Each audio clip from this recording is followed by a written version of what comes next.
Faire son bilan de fin de saison en triathlon. Tu trouves ça ennuyant? Quand même, un peu. Ok, allez, mais tu trouves pas ça fatigant? Bah, pas autant qu'une séance de home trainer, c'est sûr. Ouais, clairement. Tu sais que c'est utile au moins. J'imagine. Exactement. Et je vais tout de suite vous expliquer pourquoi le bilan de fin de saison est très important et si vous n'en avez jamais fait, comment bien le réaliser. C'est parti!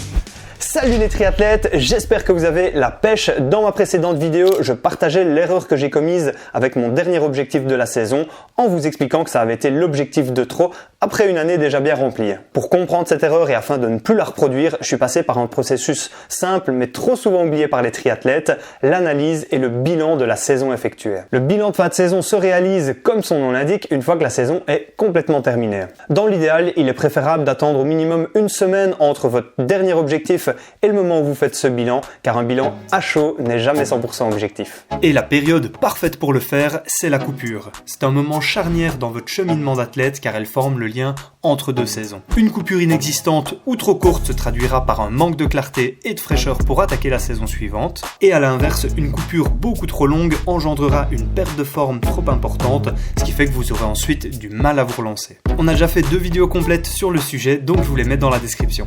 Revenons-en au bilan de fin de saison. Heureusement pour nous, il ne nécessite aucun dur labeur. Mais pourquoi faire un bilan en triathlon ?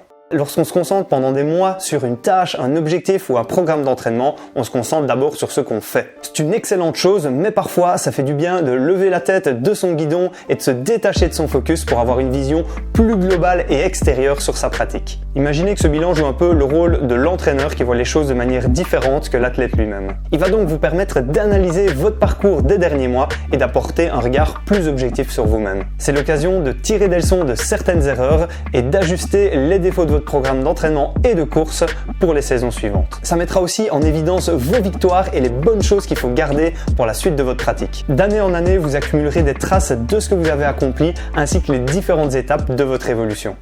Le point essentiel d'un bon bilan réside dans sa capacité à se poser les bonnes questions, puis à y répondre du mieux possible et de la façon la plus objective qui soit. Pour réaliser ce bilan au mieux, voici une liste de questions que vous pourriez vous poser. Quels sont les points positifs de ma saison, mes victoires, mes réussites sur le chrono, mais aussi sur moi-même? Quelles sont mes fiertés? Quels sont les points négatifs de la saison, les moments difficiles, les déceptions? Y a-t-il eu des progrès par rapport à la saison précédente? Si oui, lesquels et pour quelles raisons? Y a-t-il eu des régressions par rapport à la saison précédente? Si oui, ai-je la main mise sur la raison de ces régressions pour avancer dessus? Est-ce que j'ai atteint mes objectifs fixés en début ou en cours de saison, que ce soit sur le plan sportif ou personnel? Est-ce que j'ai utilisé la bonne méthode d'entraînement pour me préparer à mes objectifs? Globalement, à quel point suis-je satisfait de ma saison? Est-ce que j'ai pris du plaisir à l'entraînement et le jour des compétitions?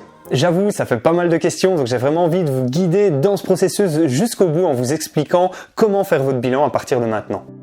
Dans un endroit calme où vous ne serez pas dérangé, je conseille d'abord de prendre une feuille et de quoi écrire ou d'ouvrir un nouveau document Word et d'y indiquer la date. Vous pouvez alors simplement commencer par rédiger un petit résumé de votre saison pour vous remémorer le chemin parcouru. Ensuite, pour chaque question de la liste ci-dessus, je vous invite à inscrire les différents points de votre réponse, de préférence sous forme de liste. Le cerveau y est plus sensible car la structure de vos idées sera bien meilleure. En faisant cette démarche, vous deviendrez en quelque sorte votre propre coach et je suis convaincu que c'est une clé pour progresser d'année en année, donc ne négligez pas ce bilan. Je viens de vous présenter une manière de faire un bilan, mais le principal est de trouver votre façon de faire car c'est une démarche personnelle et donc personnalisable. Pour plus de convivialité et d'objectivité, ou si ça vous semble compliqué, pourquoi ne pas faire ça en binôme avec votre compagnon ou votre compagne, un partenaire régulier d'entraînement ou un autre ami triathlète. Si jamais vous avez d'autres idées ou une autre façon de faire, n'hésitez pas à nous les partager en commentaire. Pensez aussi à vous abonner et à liker la vidéo, on est en route vers les 30 000 abonnés, ce qui est juste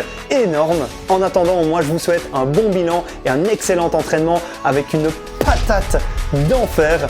Et puis surtout, n'oubliez pas, on progresse ensemble et célébrons la magie du triathlon. Ciao ciao!